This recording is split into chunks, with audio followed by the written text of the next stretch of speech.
성도님의 가정을 신방하게 됐는데 예배가 끝나고 이런 질문을 받았습니다.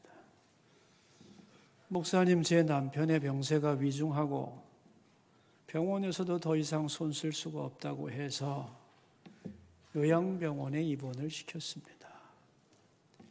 그리고 돌아왔는데 이제 남편을 위해 무슨 기도를 해야 될지 모르겠습니다. 하나님, 그 사람이 너무 힘드니 빨리 데려가 주십시오. 평안히 주님 품 안에 안기게 해 주십시오. 이렇게 기도를 해야 되는지, 아니면 빨리 건강을 회복하고 집으로 돌아오게 해 주옵소서, 이렇게 기도해야 할지. 한 번은 이렇게 기도하고 한 번은 저렇게 기도하며 왔다 갔다 하다 보니 저도 혼란스럽습니다. 어떻게 기도를 해야 합니까? 이런 내용이었습니다. 저는 그 말을 듣고 대답을 했지요. 문제 안으로 자꾸 들어가려고 하지 말고 문제 밖으로 나오도록 기도하세요. 남편이 지금 하나님께로 가는 것이 좋은지 아니면 회복하여 집으로 돌아오는 것이 좋은지 우리 자신도 알지 못합니다. 근데 하나님이 이렇게 되어야 합니다. 꼭 이렇게 되도록 도와주십시오. 이렇게 내가 그 문제 한가운데 파고 들어가서 이렇게 해달라, 저렇게 해달라, 아니면 안 된다고 요구하는 것은 좋지 않은 것 같습니다. 오히려 이렇게 기도하세요. 하나님, 제 남편을 향한 주님의 뜻을 이루어 주소서. 더 오래 사는 것이 좋다면 회복하여 돌아오게 하시고, 불러가시려고 한다면 준비 잘하고 기쁨으로 떠날 수 있게 도와주소서. 이렇게 기도하는 것은 남편에게 무심하라는 얘기가 아닙니다. 저는 어떻게 되어도 좋습니다.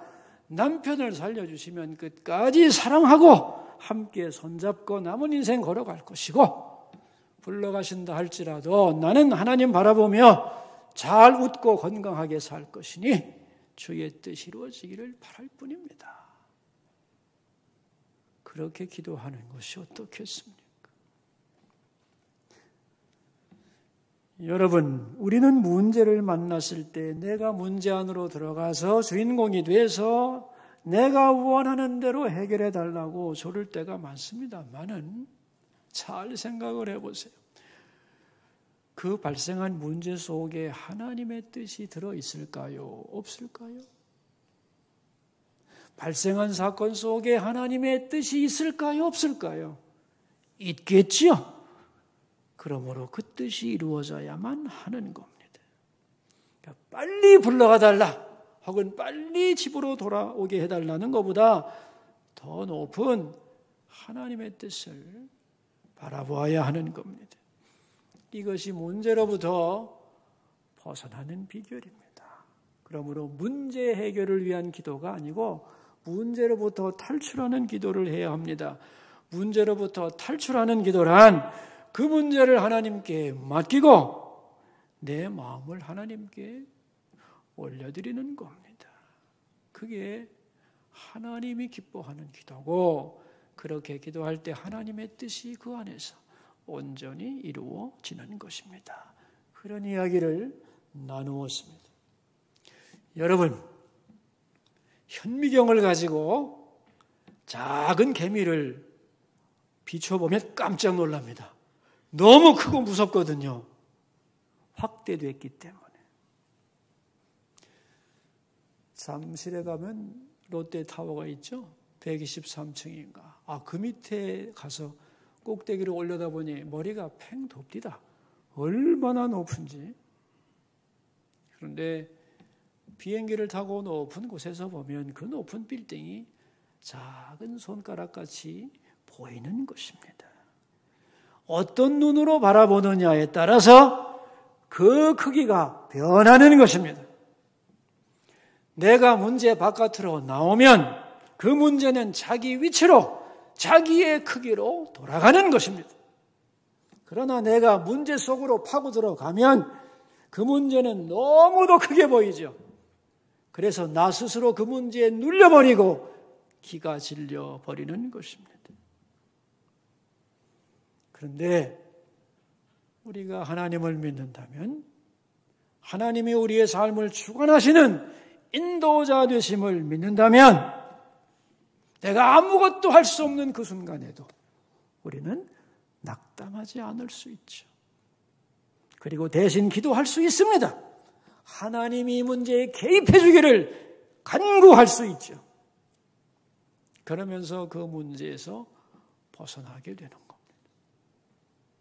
이것이 문제와 더불어 살아가는 성도의 지혜인 것입니다. 우리는 지난 시간에 3가지 내용을 살펴보았는데요. 첫째는 다 망해가는 예루살렘을 향한 하나님의 뜻이었습니다. 사람들이 볼 때는 이제 희망이 없지만 하나님은 아니다. 예루살렘은 그렇게 사라질 도시가 아니고 말세에 많은 사람들의 중심이 되고 하나님의 축복의 통로가 될 것이다. 그렇게 말씀을 하셨잖아요. 두 번째, 그러나 이대로는 안 된다. 그렇게 되기 전에 반드시 심판을 통과해야 한다. 왜냐하면 지금의 예루살렘은 마땅히 되어야 할 예루살렘과 너무 거리가 멀기 때문에 잘못된 것이 부서지고 고쳐져야만 온전히 하나님이 원하는 그 도시가 되겠다는 거죠.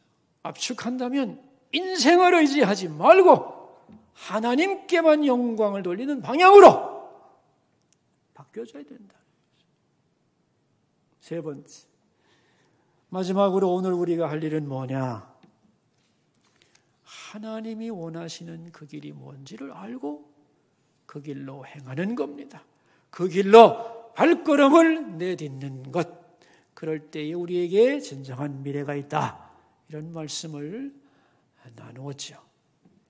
오늘은 이사야 3장을 살펴볼 것인데 이사야 3장의 내용은 처음부터 끝까지 파멸에 대한 예언입니다.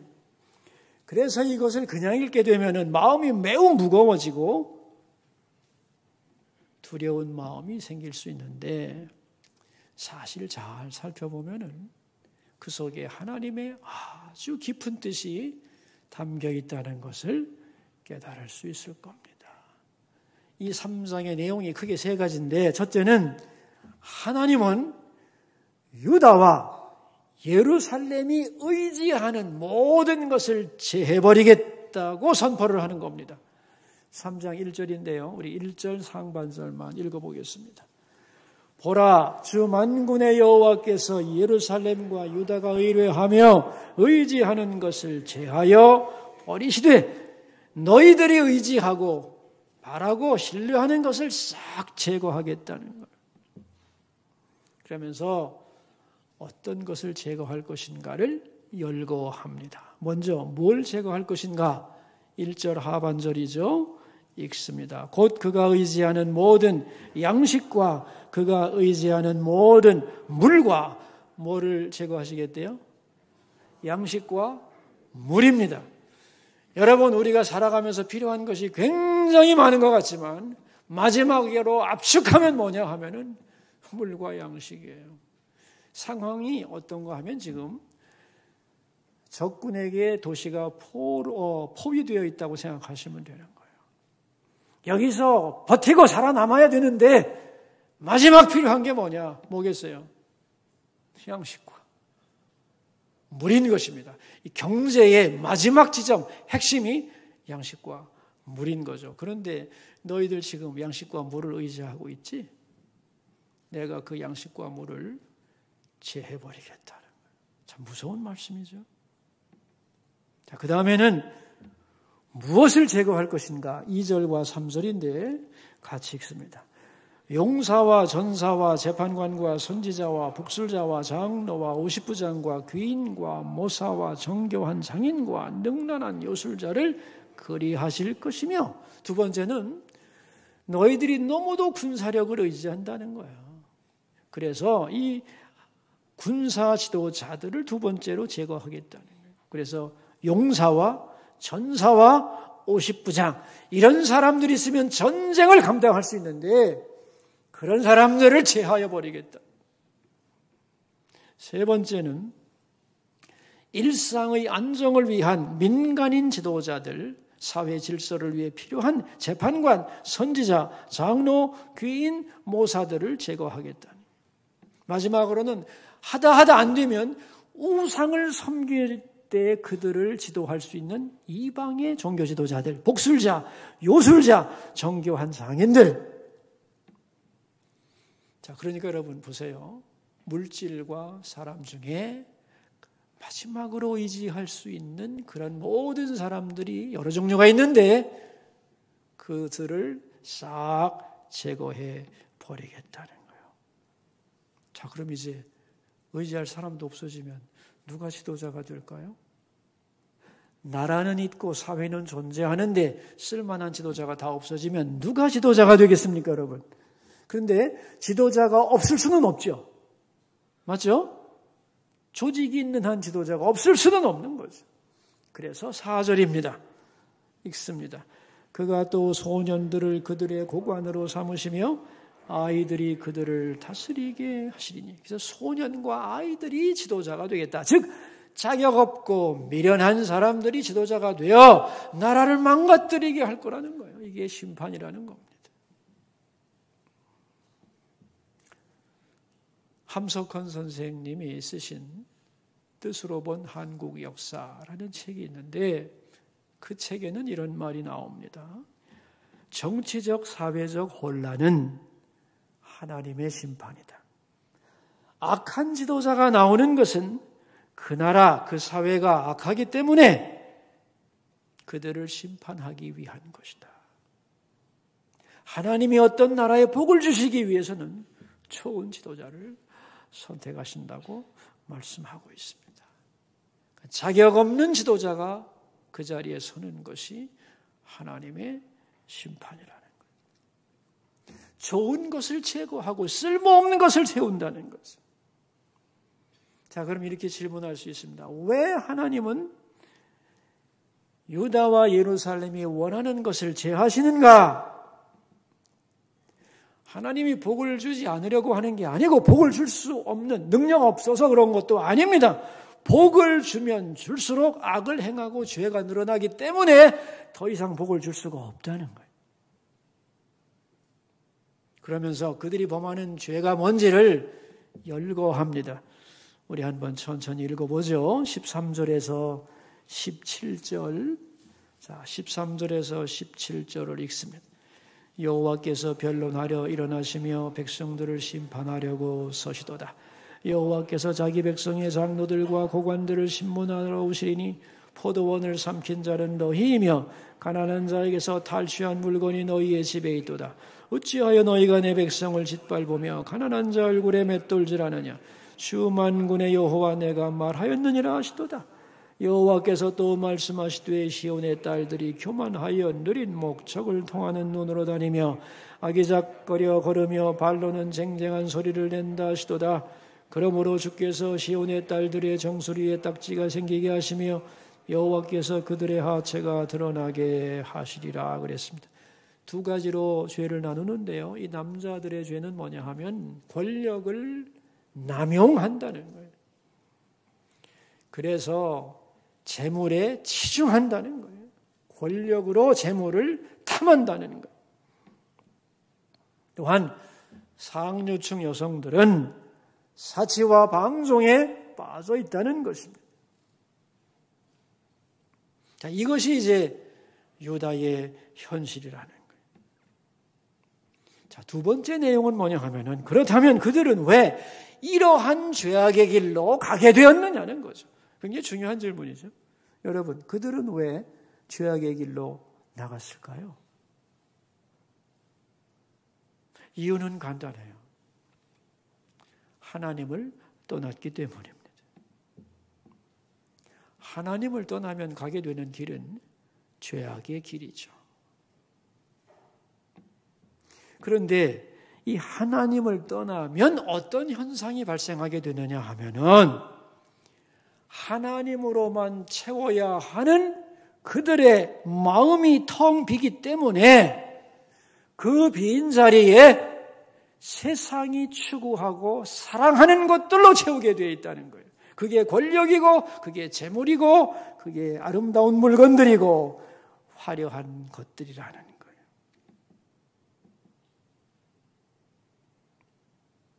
셋째 내용입니다. 이제 내가 그것들을 다 제거하겠다는 거죠. 자, 왜 제거하겠습니까, 여러분? 왜 제거하려고 하는 거죠?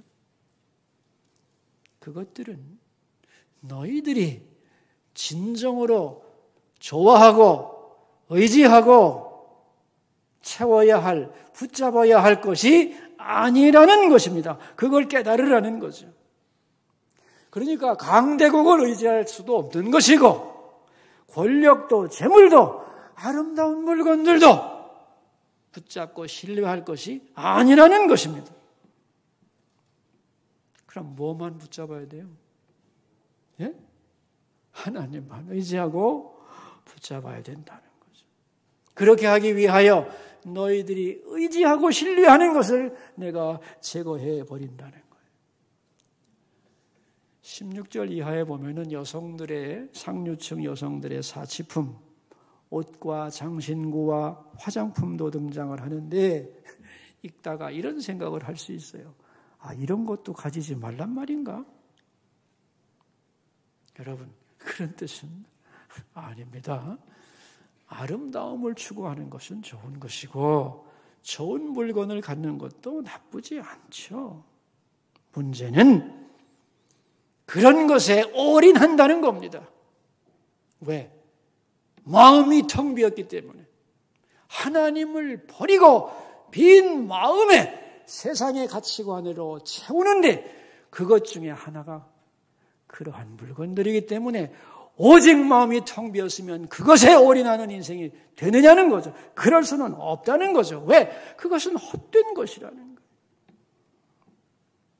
그래서 그 헛된 것을 제하시겠다는 거예요.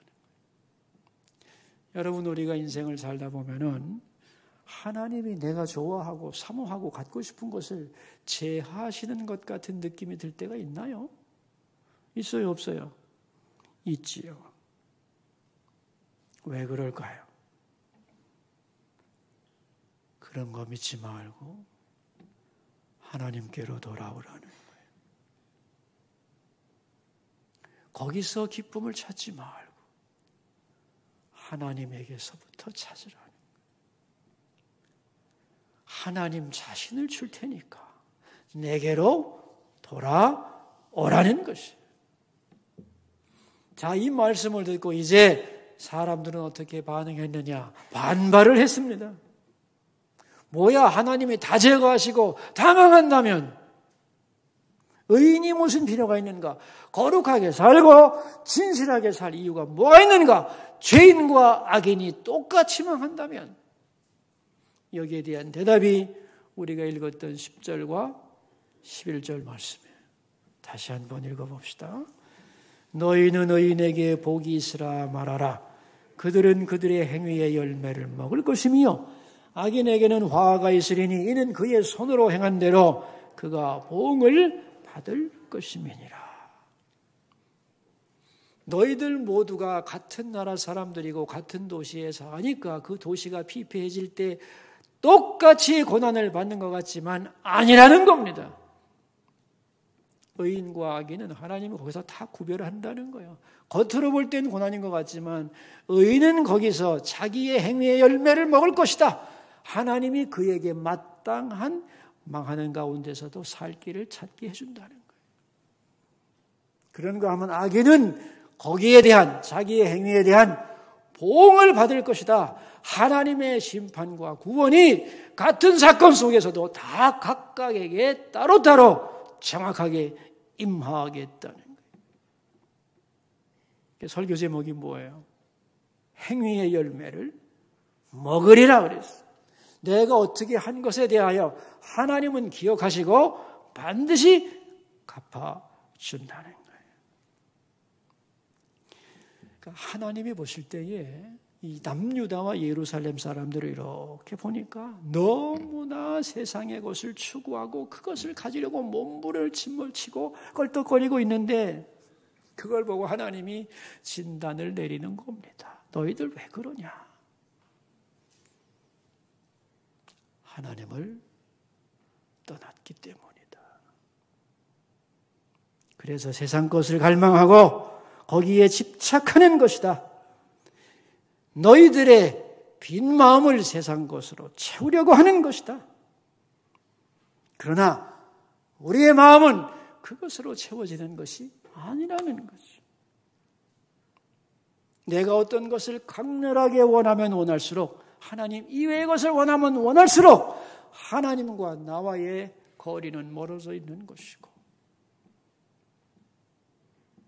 그것이 좁혀지지 않는 이상 하나님은 너와 나의 거리를 좁히기 위하여 네가 나를 버리고 간절히 사모하는 그것을 내가 제거해야겠다는 것이. 자, 그렇다면 여러분, 이게 바로 하나님의 치료 방법인 거죠. 왜 제거하느냐 이거예요. 치료하기 위해서.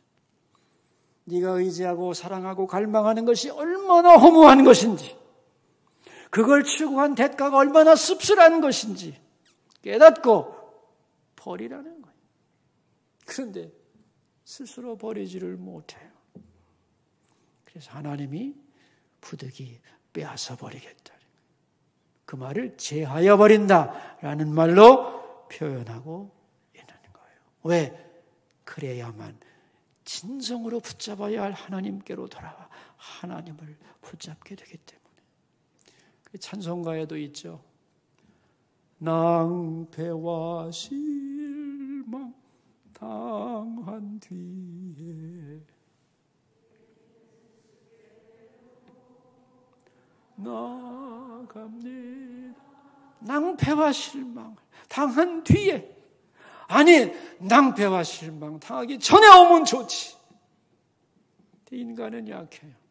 하나님은 보이지 않고 세상 것은 눈에 보이고 그것이 내 마음을 채울 것 같은 착각에 빠질 수밖에 없는 것이. 근데 거기에 빠져서 올인하니 내가 어떻게 해야 되겠느냐? 너희를 위해서 제하겠다는 거예요. 여러분, 이 제해버린다는 것 속에 들어있는 하나님의 마음을 깨달을 수 있겠습니까? 그걸 깨달아야 하는 것이에요. 근데 우리는 제거하겠다는 그 말이 너무 싫어서, 왜 하나님은 내가 좋아하고 사랑하는 것을 빼앗아가고 나를 저주하는가?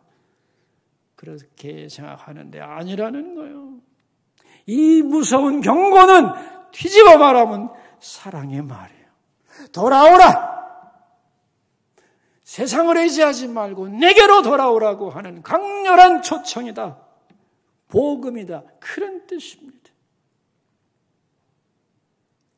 그러니까 하나님의 마음은 뭐냐 하면은 세상의 허무한 것을 찾아서 갈망함으로 채우지를 말고 하나님 자신으로 너희들의 마음을 채우라는 거예요.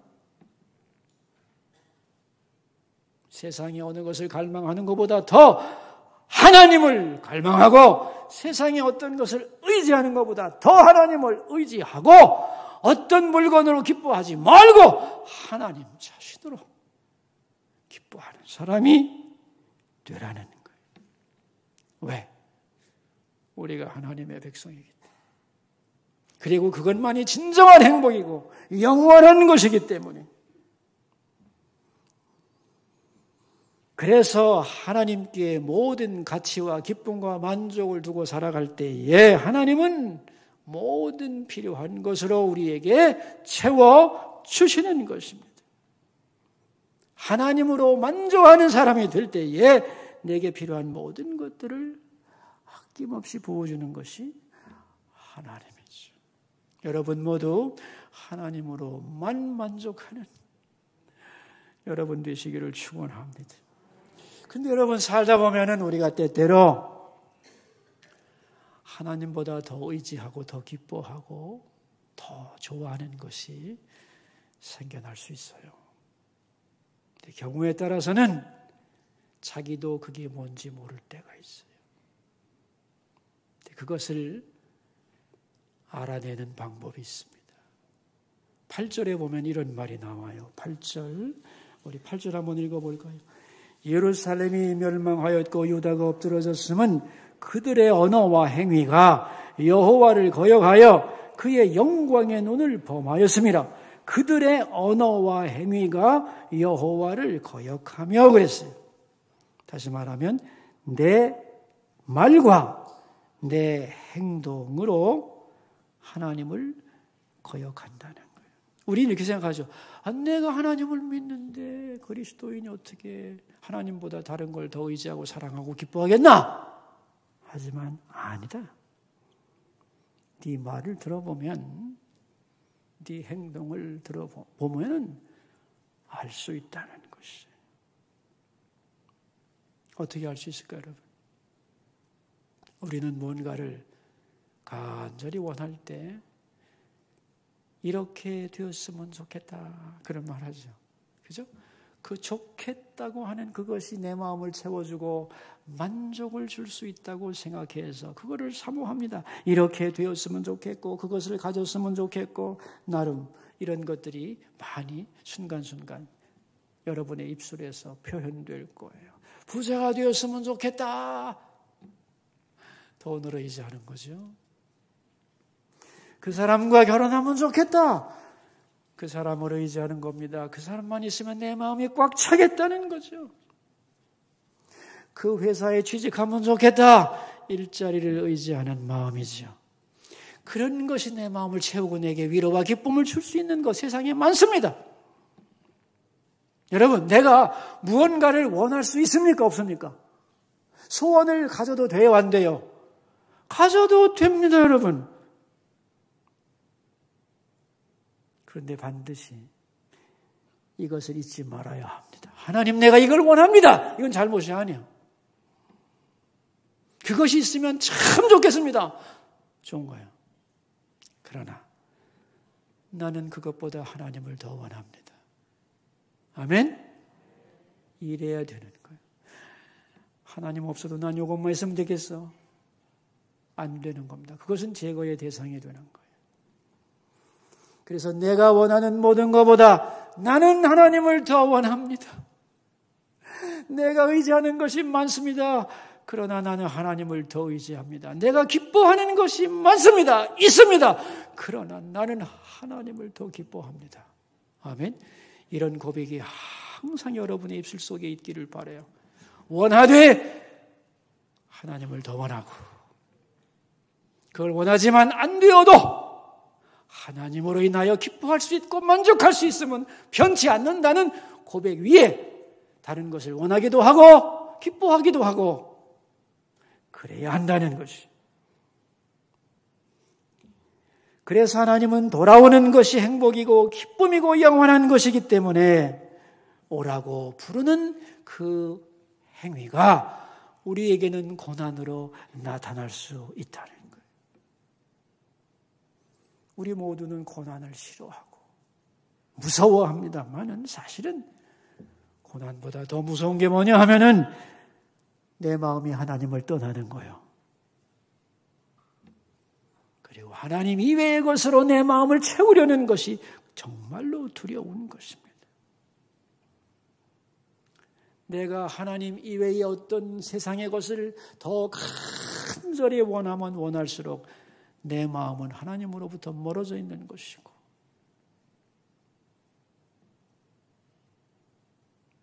그것은 하나님이 제거해야 할 대상이 되는 것입니다. 그래서 이사야 선지자는 말하는 것입니다. 너희들이 사모하고 의지하는 것을 하나님이 제거하신다는 것을 그 의미를 깨달아야 한다고. 그것은 좋은 것이로되 하나님을 떠난 그것은 하나님을 버린 증거라는 것을. 그래서 하나님은 그걸 제거함으로써 하나님께로 너희들이 돌아오기를 원한다는 것을. 너희는 내 백성이기 때문에 이러한 하나님을 알라는 것이죠. 여러분 남은 인생을 살아가면서 세상에 필요한 것도 많고 붙잡고 기뻐할 것도 많지만은 하나님을 가장 목말라하고 기뻐하고 신뢰하며 살아가는 여러분 모두가 되시기를 주의 이름으로 축원합니다. 기도하겠습니다. 우리 두 가지 기도 제목을 가지고 하나님 앞으로 나가겠습니다. 첫 번째 기도 제목입니다. 너희들이 원하는 것을 제거하겠다는 하나님 말씀의 뜻을 바로 알게 하옵소서. 우리가 하나님만 원하고 하나님으로 우리 마음을 채우고 살아가는 행복한 사람들이 되게 하시고 나머지는 다 덤으로 누릴 수 있게 하옵소서. 기도하겠습니다. 여러분 자기 목소리가 자기 귀에 들리도록 소리내서 기도하겠습니다. 두 번째 기도 제목입니다. 오늘 저녁은 가정 예배를 드리는 날입니다. 수서의 가정마다 가정 예배가 세워지기를 위해서 기도해 주시고 다음 주일은 추수감사 주일입니다. 1년간 받은 은혜를 기억하며 감사하며 한 주간 살게 하소서. 우리 함께 기도합시다. 만복의 근원이 되시는 하나님 아버지, 우리는 이 세상에 대하여 원하고 바라는 것이 굉장히 많은 사람들입니다. 그런데 그 소원과 갈망이 어디에서 온 것인지 바르게 이해하게 하시고 그 모든 것보다 더 하나님을 갈망하고 의지하게 하여 주소서. 먼저 하나님으로 만족한 가운데 이 세상의 것들을 우리에게 선물로 주사 진정한 풍요를 누리며 살게 하옵소서. 하나님 없는 빈 마음을 세상 것으로 채우지 말고 하나님으로 채워진 충만한 마음 위에 이 땅의 것들이 덤으로 주어지고 그것을 가지고 하나님을 위해 일할 수 있게 하옵소서. 존귀하신 예수님의 이름으로 기도하옵나이다.